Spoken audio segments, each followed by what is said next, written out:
arrivent à booster la production des entreprises. Donc, pour commencer, les NTIC, c'est les nouvelles technologies de communication et d'information et de communication. Il faut prendre le matériel informatique, de télécommunications, les machines de production et tout ça englobe tout ça. Pour ce qui est de la productivité, c'est l'optimisation des ressources, les ressources financières, les ressources matérielles, ainsi que les ressources humaines. Comment est-ce qu'il faut maintenant optimiser ces ressources-là pour avoir une efficacité? C'est ça la productivité. Comment est-ce que les entreprises arrivent à utiliser ces éléments-là pour booster le rendement de leur activité? Par exemple, pour les entreprises de prestation de services, comment faire pour intégrer les NTIC pour réduire, par exemple, la prise en charge des besoins? Comment répondre rapidement aux commandes, par exemple, pour une entreprise qui vend des biens et services? Pour ceux qui est des entreprises qui sont dans la production, comment utiliser maintenant la technologie pour augmenter, par exemple, la production? Comment faire pour augmenter les ventes? Comment gérer tout cela? C'est ça qui est la productivité. Donc nous allons voir quelques outils et logiciels qui permettent vraiment à ces entrepreneurs-là, s'ils les intègrent dans leurs activités, d'arriver vraiment à atteindre leurs objectifs. Vous avez les outils de messagerie. Vous avez comme WhatsApp.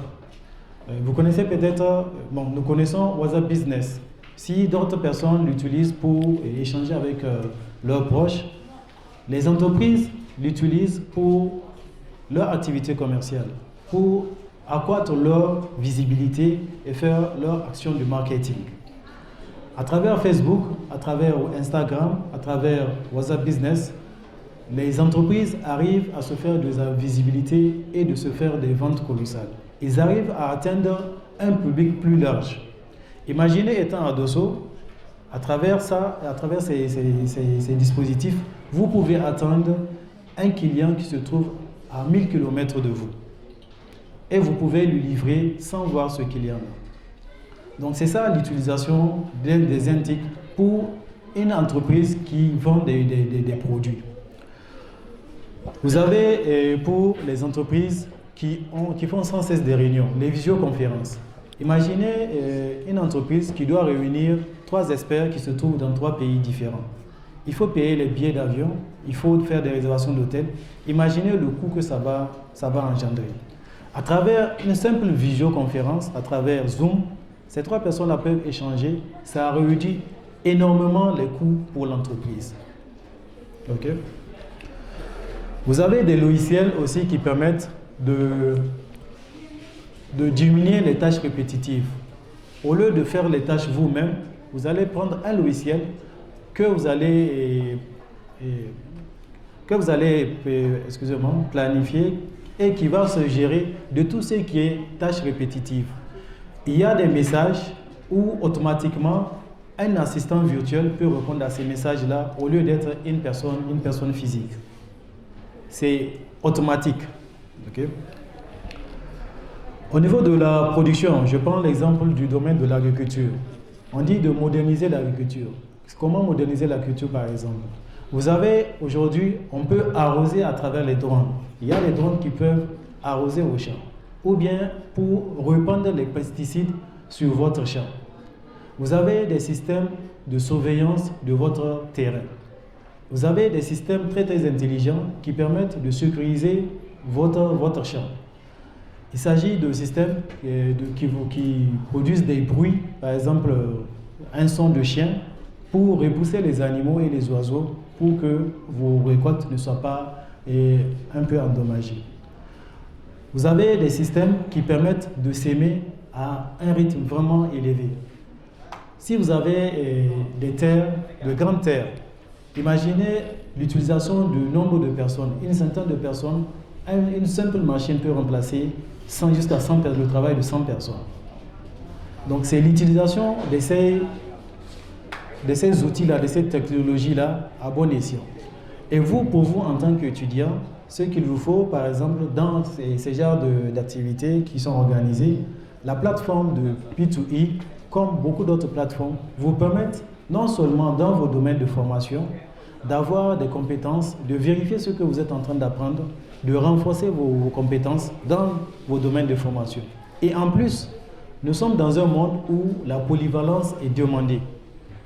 Donc, ces plateformes vous permettent non seulement de renforcer vos capacités, et aussi d'avoir d'autres connaissances pour augmenter vraiment votre compétence. Vous avez des plateformes qui vous permettent d'avoir des connaissances en comptabilité et gestion de projet. Tout ce qui est compétences, c'est disponible. À l'instar de B2E, vous avez MOEC qui est là, qui est très bon, avec des certifications. Vous avez Coursera. Il y a beaucoup de plateformes où nous-mêmes qui sommes devant vous, nous continuons encore de suivre des formations toujours en ligne et pour nous perfectionner. J'appuie encore ce que mon camarade a dit, par exemple la plateforme de Tony Elemo. C'est une plateforme qui vous permet non seulement de voir des compétences en entrepreneuriat, en comptabilité, en gestion financière et de plus d'être financé pour un projet. Donc je vous invite vraiment à essayer cette plateforme et à saisir cette opportunité.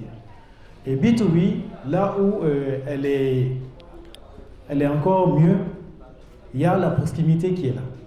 Ce n'est pas uniquement une plateforme que vous pouvez avoir accès à travers votre portable ou bien votre ordinateur. Ils ont des sites qui sont ici. Ils ont des conseillers qui sont installés à côté de vous, qui peuvent vous guider, qui peuvent vous orienter. Donc, vous êtes en formation. Je crois que votre priorité, c'est vraiment la formation. Mais l'objectif qu'on vous voudrait, ce n'est pas uniquement d'accumuler des diplômes. La finalité, c'est que ça puisse servir à quelque chose. Et pour contribuer vraiment à l'essor économique de son pays, de sa région, c'est vraiment de créer de la valeur. Et la création de la valeur ne se fait qu'à travers la création d'entreprises. Quand on travaille pour une personne, on a un salaire. On peut gérer peut-être sa petite famille.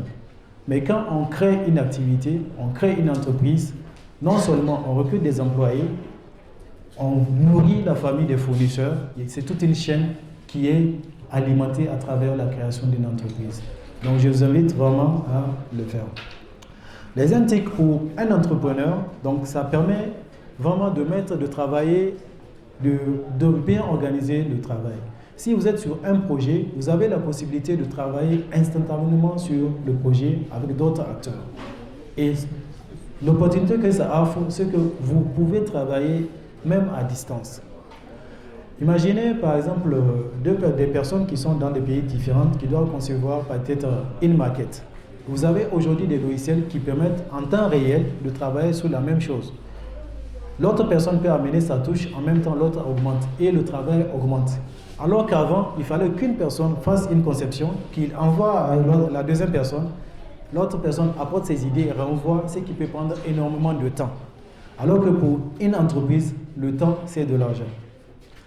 Les moyens utilisés, c'est de l'argent. Donc la productivité, à quoi la productivité, c'est la réduction des coûts de délai. Quand vous avez un contrat, plus le temps est élevé, plus le montant est exorbitant. Quand vous avez des commandes, vous devez les respecter. Donc, l'utilisation des NTIC, vous avez des machines intelligentes qui vous permettent vraiment de produire des quantités énormes dans un coût réduit. Vous prenez par exemple les entreprises logistiques qui ont énormément de magasins.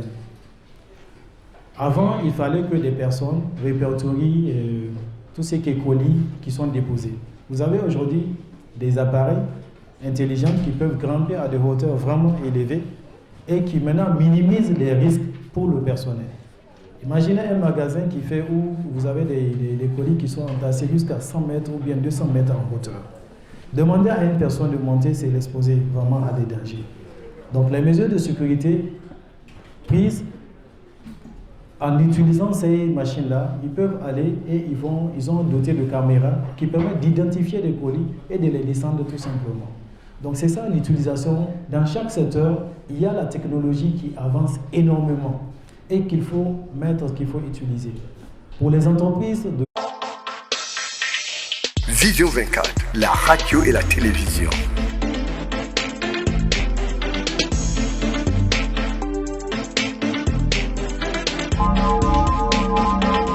Vision 24, la radio et la télévision. Écoutez, voir, savoir et comprendre.